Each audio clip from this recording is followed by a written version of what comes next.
আমাদের একজন দিনী ভাই জানতে চেয়েছেন কুরবানির গোশত তিনটি ভাগ করা যাবে কিনা।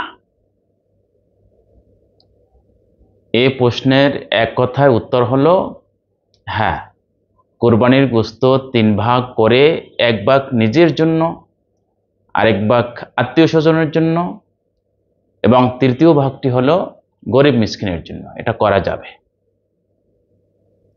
এই প্রশ্নের ব্যাখ্যামূলক উত্তর হলো আল্লাহ রাব্বুল আলামিন সূরাতুল হজে বলেছেন, ফাকুলু মিনহা ওয়া আত'ইমুল বাঈসাল ফাকির, তোমরা কুরবানির গোশত থেকে খাও এবং অসহায় গরিব মিসকিনকে খাওয়াও।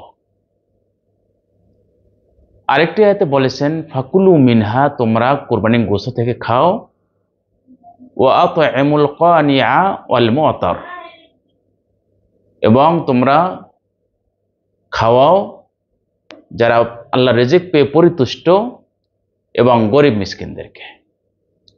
তো আল্লাহ রাব্বুল আলামিন সূরা আল হজে এটা উমুমান বলেছেন, ব্যাপকভাবে বলেছেন, তিনি খাস করে দেন নাই।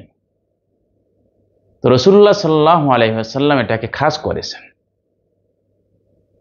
আব্দুল্লাহ ইবনে আব্বাস রাদিয়াল্লাহু তাআলা আনহু থেকে বর্ণিত একটি হাদিসে দেখতে পাই, আব্দুল্লাহ ইবনে আব্বাস রাদিয়াল্লাহু তাআলা আনহু রাসূলুল্লাহ সাল্লাল্লাহু আলাইহি ওয়াসাল্লামের কুরবানির গুণ বর্ণনা করতে গিয়ে বলেছেন, ওয়ায়ুতঈমু আহলা বাইতিহি আস-সুলুসা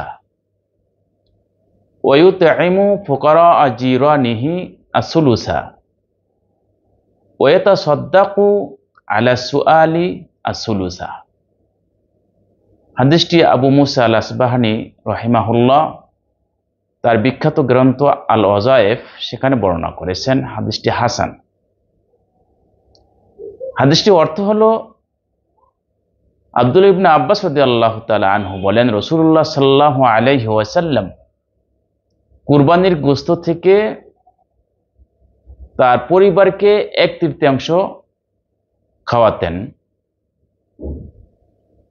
তারপরে তার প্রতিবেশী যারা অসহায় রয়েছে তাদেরকে 1/3 খাওয়াতেন এবং বাকি 1/3 গরিব মিসকিনদের মাঝে, অসহায় যারা আছে, যারা ভিক্ষাবৃত্তি করে, তাদেরকে সাদাকা করে দিতেন।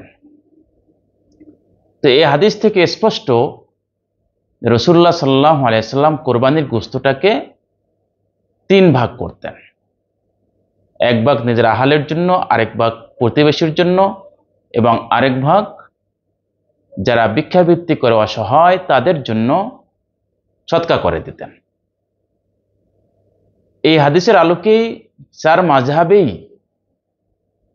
কুরবানির গোশত 3 ভাগ করে 1 ভাগ নিজের জন্য, 1 ভাগ আত্মীয় স্বজনের জন্য এবং আরেক ভাগ হলো গরিব মিসকিনের জন্য, এটা করেছেন, নির্ধারণ করেছেন এবং এটাকে 4 মাযহাবী মুস্তাহাব বলেছেন। এটা ওয়াজিব না, ফরজও না। তো এই জন্যে এটা মানে কুরবানির গোশত 3 ভাগ করা যাবে, 3 ভাগ করা যাবে, এটা মুস্তাহাব। এটাকে যেন আমরা ওয়াজিব বানিয়ে না ফেলি, ফরজ বানিয়ে না ফেলি। বর্তমান যুগের উলামায়ে কেরাম, জামিয়াতুল আজহারের ফতোয়া, তারপরে দেওবন্দ, দারুল হিন্দ সেখানকার ফতোয়া, ইবনে বাজ রাহিমাহুল্লাহ তার ফতোয়া, তারা সবাই বলেছেন যে কুরবানির গোশত 3 ভাগ করা যাবে। ইবনে বাজ রাহিমাহুল্লাহ তিনি আরো এটাকে ব্যাপকভাবে বলেছেন, 3 ভাগ করা যাবে অথবা অর্ধেক মানুষকে বিলীন করে দিবে আর 1 ভাগ নিজের কাছে রাখবে। ইবনে বাজ রাহিমাহুল্লাহ আরো বলেছেন, যদি কেউ চায় তার কুরবানির পুরোটাই অন্যকে খাওয়াই দেবে, তাতেও সমস্যা নাই। তাহলে আমরা উত্তর পেয়ে গিয়েছি যে কুরবানির গোশত 3 ভাগ করে বন্টন করা, 1 ভাগ নিজের কাছে রেখে আর 2 ভাগের 1 ভাগ আত্মীয় স্বজন এবং তৃতীয় ভাগটি গরিব মিসকিনকে দেওয়া, এটা যাবে। তবে এটা এটা মুস্তাহাব, এটা ফরজ না, ওয়াজিব না। কেউ যদি চায় না আমি ভাগ করব না, পুরোটাই আমি রেখে দেব, আমি খাবো, সেটাও জায়েজ। এবং কেউ যদি চায় না পুরোটা আমি রেখে আমি এটা ফ্রিজে রেখে দেব, বছর জুড়ে খাবো, সেটাও জায়েজ। আমাদের মাসালা বুঝতে হবে, এটা জায়েজ, এটা উত্তম না। রাসূলুল্লাহ সাল্লাল্লাহু আলাইহি সাল্লাম বলেছেন, কুলু ওয়াতইমু ওয়াদ্দাখিরু, তোমরা খাও, খাওয়াও এবং জমা করে রাখো। এটা জায়েজ, কিন্তু উত্তম না।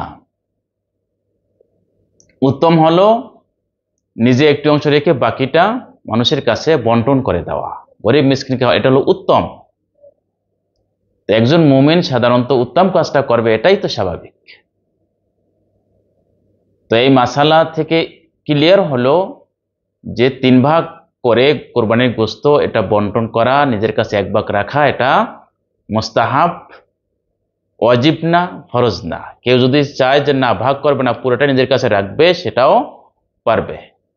তবে একজন মুমিন উত্তম কাজটাই করবে, এটাই স্বাভাবিক। আল্লাহ তাআলা আমাদেরকে এই মাসআলাটি বোঝার তৌফিক দেন এবং এই অনুযায়ী আমল করার তৌফিক দেন।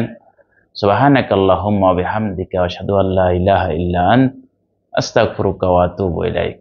আসসালামু আলাইকুম ওয়া রাহমাতুল্লাহি ওয়া বারাকাতুহু।